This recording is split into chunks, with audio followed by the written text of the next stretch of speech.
Thank you, Senator. Thank you for your leadership. Thank you for leading on so many issues of consequence. Just exceedingly grateful for your leadership, and especially, given the dysfunction in Washington under this Republican majority, I'm just so very fortunate. You are also very fortunate that we have people at the State House on the state level that are standing in the gap each and every day. So I'm grateful for your friendship, grateful for your leadership, and grateful for that very warm introduction. Okay, y'all. We want to make sure that we get y'all on these doors. So we are really going to move quickly through this. But first, let me just say how good it is to be home always, to be in the Massachusetts 7, to be in Boston, to be in the community that is the center, the heartbeat truly for the city of Boston, historic Roxbury. Woo. Yeah. And, I want to say that I don't give anyone anything. I don't give anybody an inch. If you watch my question lines in committee, and I don't give people endorsements. And Markey has earned my endorsement.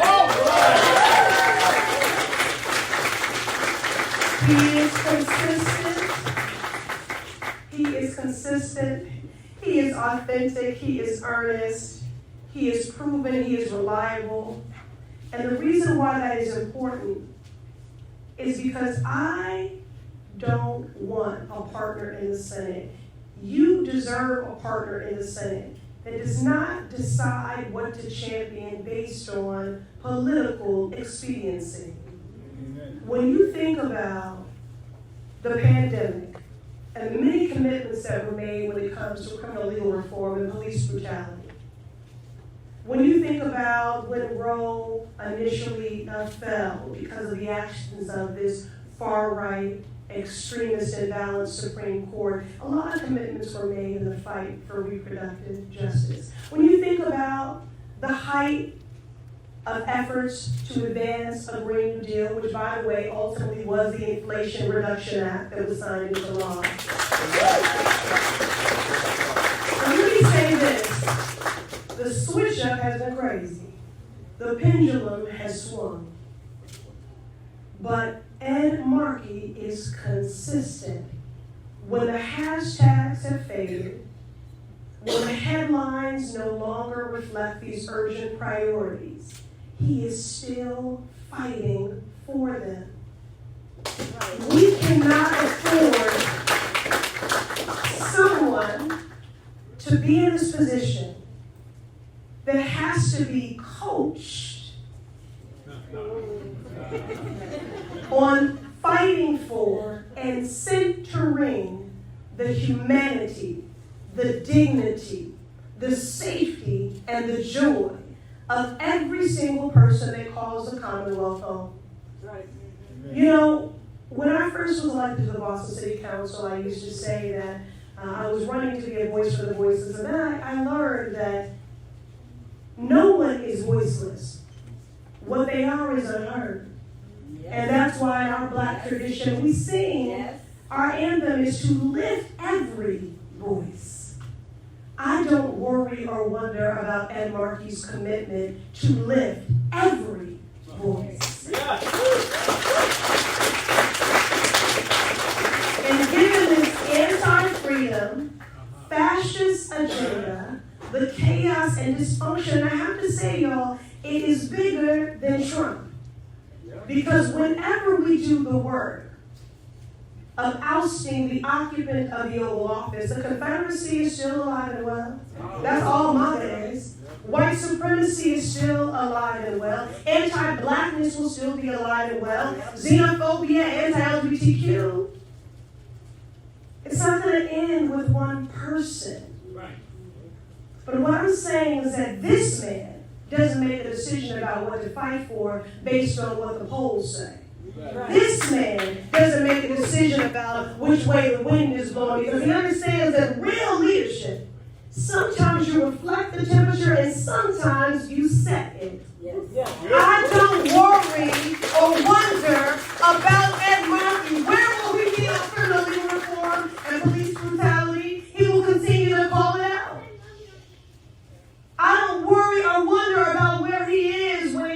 comes to reproductive rights and freedoms, environmental racism, civil rights in AI, workers' rights, abolishing ICE. Ed is not, while there are people working actively to rewrite their own history, Ed Markey is not new to this. He is true to this. He has been consistent, and for that we thank you. So, as I close, I want to say, I'm not here because Ed's an incumbent. I'm not here because Ed's my friend.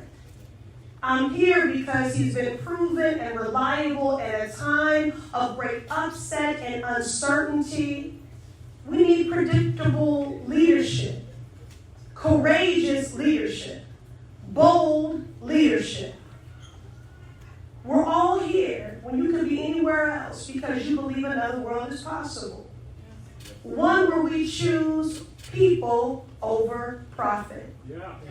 One where we choose peace over war. One where we choose freedom over fascism. Now, organized power is realized power. So I thank you for organizing. I thank you for going to these doors and having conversations and taking nothing for granted. Because know this, y'all, voting is an act of self-care for you, your families, and your communities. But my sister, Lisa Blunt Rochester, she could be a deacon in a church if she wanted to, truthfully. But she practices her faith every day, like some of those fools across the aisle who espouse things they don't really believe in. But Lisa was invited to altar call at church. And I wasn't going to go up. I said, oh, I'm good. Let me leave that seat, that space for someone else. But then I realized that altar call is intercessory. Yes. And I went up there to pray, to stand in the gap for someone else who could not be there. Yep. That is the work of your vote. Yes. It is an act of self-care, but it is an intercessory act for everyone that you care about, for every person that calls this Commonwealth home. Come on. Who you vote for determines who's elected. Who is elected determines the policies. And the policies determine who lives, who dies, who survives, who thrives. Brothers and sisters, now is not the time for selective amnesia. People have a very important task and choice in front of them. So I thank you all for doing the work of making sure that people know just how high the stakes are in this moment and why we need to return Ed Markey to the United States Senate.